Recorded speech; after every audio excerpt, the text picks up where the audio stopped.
మీకు ఈ మధ్య కాలంలో హెయిర్ ఫాల్ ఎక్కువగా అవుతుందా? మీరు ఈ చిన్న టిప్ని అయితే పాటిస్తున్నారా?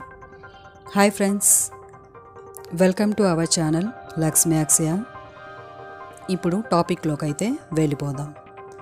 ఈ మధ్యకాలంలో చాలామందికి హెయిర్ ఫాల్ ఎక్కువగా అవుతుంది. చాలా బాధ అయితే పడుతున్నారు. ఏంటి మా హెయిర్ ఇలా ఫాల్ అవుతుంది అని చెప్పి చాలా అయితే కంప్లైంట్లు అయితే వస్తున్నాయి. కానీ వాళ్ళు ఏంటంటే, మేము ఈ హెయిర్ ప్యాక్స్ అయితే వేస్తున్నాం, ఈ షాంపూస్ అయితే యూజ్ చేస్తున్నాం, ఈ ఆయిల్స్ అయితే వాడుతున్నాం, బట్ మాకేంటి ఫలితం అయితే కనిపించడం లేదని చెప్పి చాలా బాధపడుతూ ఉంటారు.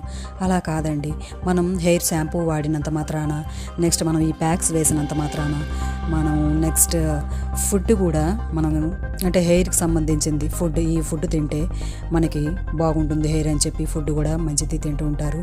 నెక్స్ట్ వాళ్ళకి నవ్వు కూడా వస్తూ ఉంటుంది. అంబాబోయ్ మా జుట్టు ఊడి మాకు పట్ట వచ్చేస్తుందేమో నవ్వుకుంటూ ఉంటారు. అలా కాదండి, ఈ విటమిన్ ఈ వల్ల మనకి ఫుడ్ లోపం అని చెప్పి ఫుడ్ కూడా ఈ హెయిర్ ఫాల్ లోపం అని చెప్పి ఫుడ్ కూడా మార్చేస్తూ ఉంటూ ఉంటారు. చాలా డైట్ కంట్రోల్ అయితే చేస్తుంటారు. ఇలా అన్నీ కాదండి, ఇవన్నీ పక్కన పెట్టేస్తే మనం చిన్న చేసే పని ఏమిటంటే, మనది దువ్వెన. ఒకరి దువ్వెన ఇంకొకరు యూజ్ చేయకూడదు.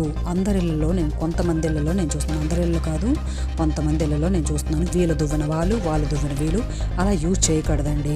వాళ్ళ స్కాల్ప్లో ఉన్న చుండ్రంతా మీకు వచ్చేస్తుంది. నెక్స్ట్ వాళ్ళ ఇచ్చింగ్ కూడా మీకు వస్తుంది.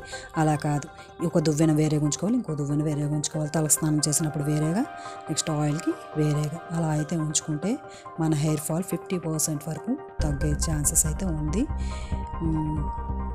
ఇలా మనం అంటే వీక్లీ ఒక 2 times స్నానం చేసామనుకోండి, ఆ ఆయిల్కి వాడిన హెయిర్ కాంబ్ అయితే మనం వాడకూడదు.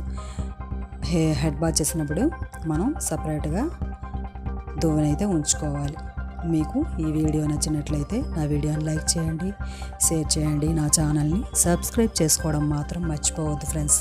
Thanks for watching. ఉంటాను ఫ్రెండ్స్, బాయ్ ఫ్రెండ్స్.